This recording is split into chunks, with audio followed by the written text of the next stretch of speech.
This is Pet Life Radio. Let's talk pets.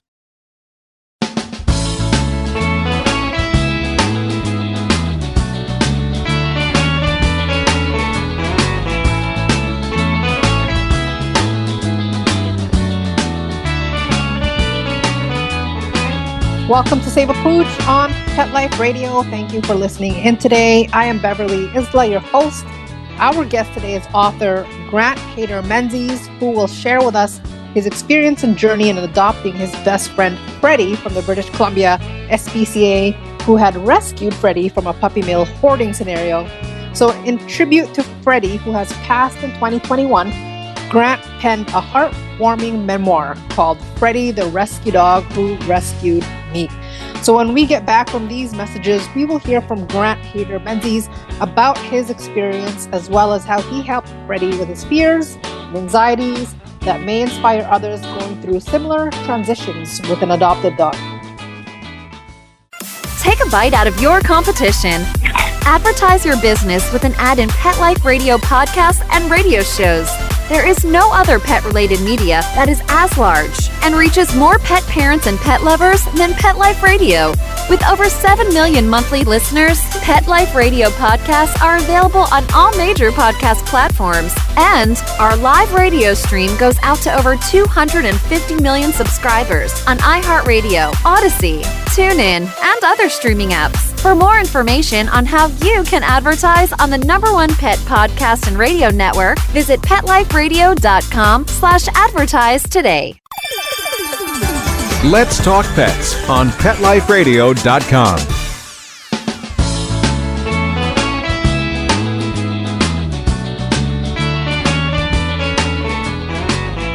Welcome back to Save a Pooch.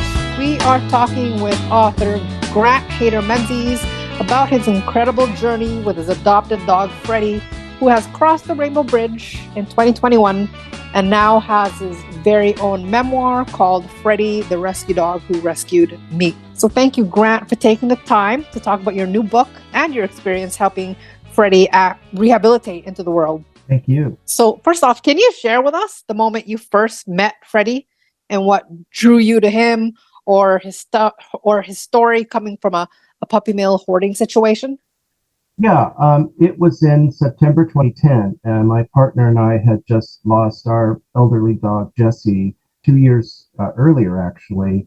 We had just got to the point where we felt we could welcome another dog into our lives, and we were at the BCSPCA shelter in Victoria, BC, and we went to see Freddie. We'd seen his picture on the website the night before, and I was very doubtful that he would still be there because he was a sweet little, sort of like a little dark fox looking dog, but obviously very, very scared in the photo, but I could see somebody snapping him up right away. But when we got there he was. I had never seen a more terrified dog in my life, a dog that had been through horrible situations I could only imagine.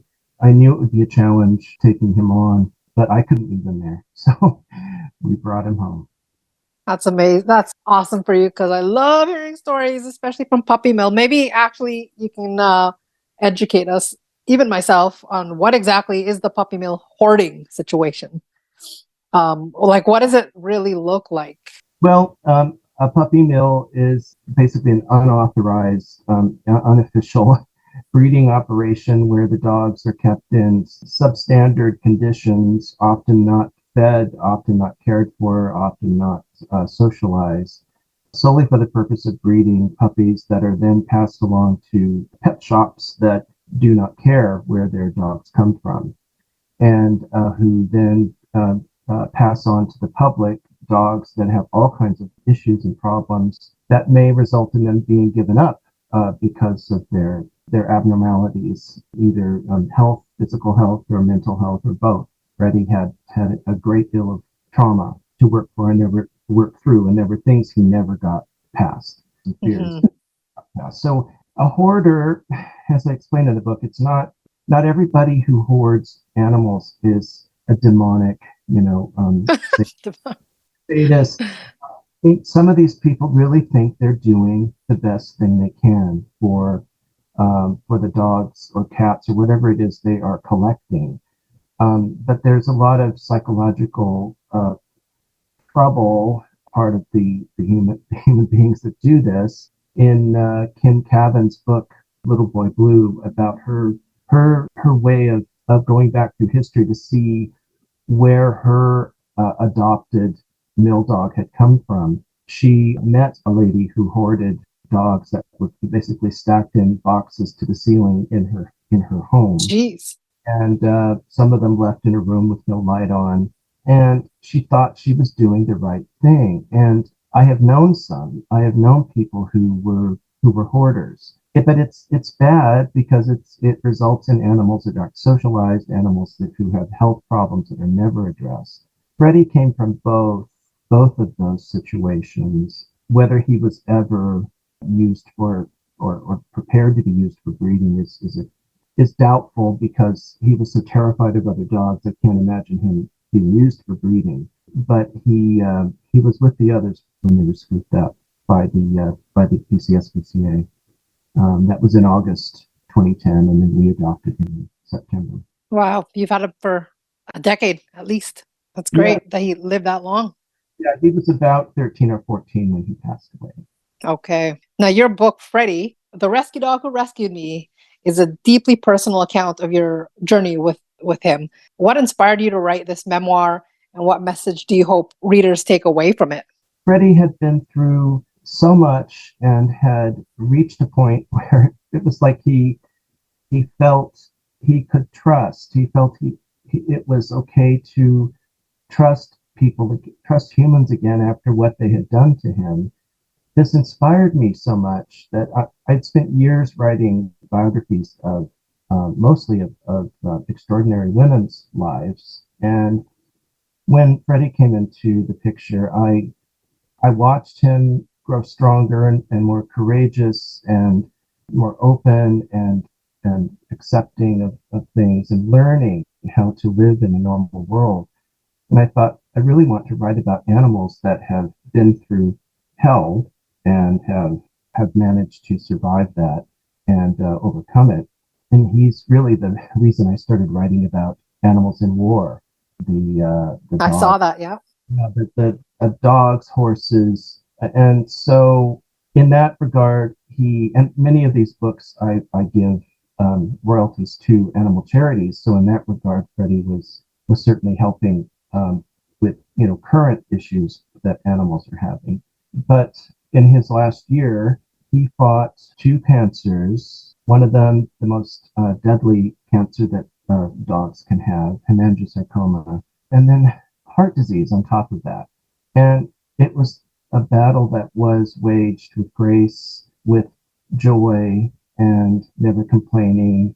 And I thought, and I kept a diary of all of this, and I thought, well, I really should tell this story, because it's important that people see how animals, how brave they can be, how to learn by the way they navigate tragedy, the way they navigate pain, and the way they insist on living with joy.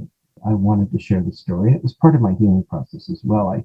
For the first 6 months, I basically lost the will to live after Freddie left. And reading over my diary during that period, I thought, you can't keep this to yourself. He's been so important to my career as a writer and to my development as a human, seeing me through so many of my own problems in life. And I had to tell the story. So I'm glad my publisher was interested in publishing it. That's amazing. That's amazing. And I can imagine the loss of a beloved pet can be difficult. Maybe you could talk about how you coped with Freddie's passing and the impact that he continues to have. So maybe someone that's going through this kind of grief can, feel that they're not alone. Yeah, I was part of a Facebook group during this whole period where people who had dogs that were living on borrowed time, people who would share their, ideas of what they could eat, what to do to help them through this, and also what to do to help ourselves through it. One of the things I did after Freddie passed away, and I could think rationally, was to set up a sort of Freddie wall. The portrait on the cover of the book is actually a painting of Freddie that was made in around 2012 and by a wonderful BC artist, Vicky Bowes. And we have that on the wall in our bedroom. Under it, we have a cabinet full of all of his favorite jackets and some of his toys and some treats that he left uneaten when he died, and some photos of him. And then under that, we keep the urn with his ashes. I am very, very grateful I was able to commission an artist in New York to create his urn. It's got a portrait of Freddie on top, based on photographs of him. It's in ceramic. The artist asked me, well, how do you want him to appear? And I said, well, I want him to appear the way he was in the last moments when my partner and I walked into the ICU on October 25th, 2021. And Freddie, who could barely breathe, got up and he stood to be held by us until he went to sleep. And so that's on his shelf in his little cabinet. And I think keeping pictures, I mean, it's not for everybody, but for us, it works. Keeping his things. Our new adopted dog, also a former mill dog, Nico, plays with some of Freddie's toys. And that's, in a way, keeps him with us. Yeah, that is a very touching story. And that is a useful tool because a lot of people may have emotionally difficulty keeping those past items of the dog. So that's great that's something that helps you. Mm-hmm. I kept things. It was like every step of the way with Freddie was a new step forward. I mean, he went from being completely shut down. The first hour we brought him home from the shelter, he stood in a corner and shook with his head down. And, just seeing him chewing on a cardboard tube, I thought so I kept the tube. I mean, he learned how to do things that I had grown up with what I would consider normal dogs. And it was amazing to see a dog learn how to do these things that I thought they knew how to do just, normally. And to teach him what a toy was, to teach him that his food would always be there and that we would always be there for him. I kept every little memento over the years. And for some people that could be upsetting to see those things. We couldn't really talk about him or look at pictures for the first several weeks, but now we have him everywhere. And like I say, with some of his toys in Nico's box and seeing Nico play with them, it feels like he's still contributing. And of course, he's still contributing because he influenced these books of mine that celebrate courageous animals that are helping support different animal charities. Absolutely. Yeah, I really appreciate that you have all that content that you've created. But we're just going to have a quick break, and when we get back, we'll continue talking with Grant Hayter-Menzies. Molly, here's your dinner. Zeus, that's not your food. Don't let that happen to your precious cat. Elevate your cat's eating experience with the Cat Tree Tray. The Cat Tree Tray keeps your cat's food off the floor and conveniently located on the cat tree. It's the perfect way to eat. It's a beautiful wrought iron tray that easily attaches to your cat tree and keeps dogs and other critters out of your cat's dish. A must for multi-pet households. There's a 6-inch tray for large bowls and a 4-inch tray for smaller bowls. Purchase your Cat Tree Tray today. Go right now to cattreetray.com. That's cattreetray.com. cattreetray.com. Let's talk pets. Let's talk pets On Pet Life Radio. Pet Life Radio. PetLifeRadio.com.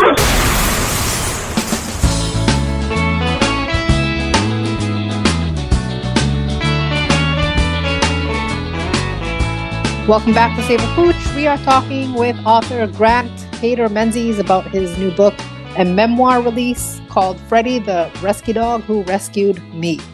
To get into some practical tips that you've gone through, and you've pretty much gone through it, seeing that Freddie came from a puppy mill and hoarding situation, which does involve pretty much training the dog to learn everything from the start again. He had to overcome fear, anxiety. Could you share some of the specific steps and tools you used to help him acclimatize to your home? Yes. One of the things that has always struck me is how pernicious fear is. It interferes with almost everything. I think it is really the basis of unhappiness. And it's so easy to fall into fear. I spent a lot of my bullied boyhood in fear, and it can stunt one. It can kind of put things on hold until you're ready to get away from it, or deny its force in your life. So watching Freddie being afraid of everything. He didn't know when the wind blew his fur, he didn't know what that was. Our Nico is the same way. The wind blows and he sits down. He doesn't. Oh, wow. They grew up in boxes. I mean, they never went outside. And Freddie didn't know what birds were. He thought cars, it's like when he saw cars go by, he didn't know what that was. That everything was new and almost everything was terrifying. He was terrified of dogs till the end of his life. He could never be around other dogs. They scared him. There was only one dog, and I acknowledge this in my in the book. A very old, also a rescue Sheltie mix was a neighbor's dog, and Freddie. I think Freddie loved Holly. In the short period he knew her, she died about a month after we brought Freddie home. But she was the only dog he ever tried to play with, and I think it's because she was slow and she was older, that other dogs terrified him. We had to work really hard to keep him in a place where he felt safe. So we avoided other dogs. We let people know well ahead of time they were coming down the street. He's afraid, or we would pick him up. That we also let him be who he was. We didn't ever put him through training. It was suggested a few times, but the only time we actually brought in an expert was when it appeared that Freddie was afraid of me. And that was curious because I was the one who chose him. I was the one who, my partner at the time, tended to be more, I guess, rational about holding and touching dogs. It was like, let him be. You don't have to hover over him all the time. But that's unfortunately the way I am. Freddie seemed to run away from me, or he just wasn't sure of me. And this was very upsetting. So I called an expert in Victoria, Janet Parker, and she came and she said, you know what you need to do? You need to sit down on the floor with him, feed him his dinner by hand. And this, however long this takes, do it. So we started doing that, and there was no change really, but it felt like we were on our way to, some improvements. And I also stopped wanting that from him. I just let him be who he was. It's like, you know what? I'm happy to look after you all of your days. Just, if you need anything, let me know.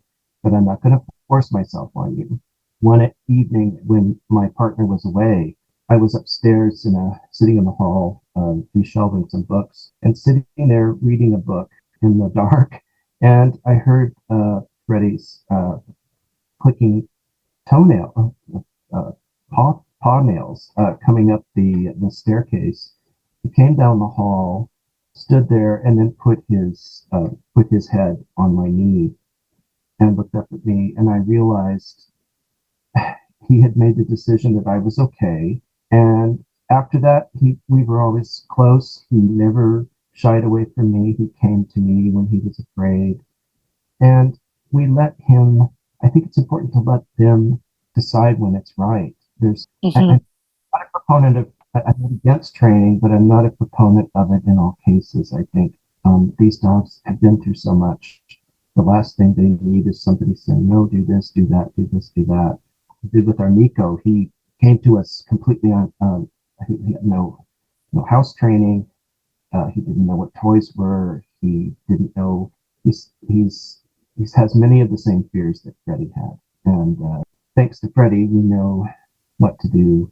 And now he plays, and he's actually becoming more a normal dog than Freddie was. So again, Freddie helped with that. That's amazing. And it's great that you give a different perspective out there of you have to train the dog, you have to train the dog. Your approach was just more passive and patient. So that's good to know that approach also works. Yeah, being patient, be patient, let them develop. And if there's a reason why you need to interfere further, it'll come to you. But it's just these dogs that have been through this puppy mill hoarding situation, they need unique solutions. They can't just, it's a cookie cutter training thing won't work. At least as far as I can see. And Nico hasn't gone through, I'm assuming he hasn't gone through any training. No. It was suggested, but it's not. I mean, it wasn't necessary. He's a poodle. He's very, very smart. Oh yeah. He picked up what to do. He wants to be the happy little dog he is. It was in there the whole time, even when it was so terrible when we first brought him home, and he just was terrified. He ran around. He didn't know where he was. He didn't know the difference between inside and outside. So we lived with pee pads instead of carpeting for like 3 or 4 months. But he really did.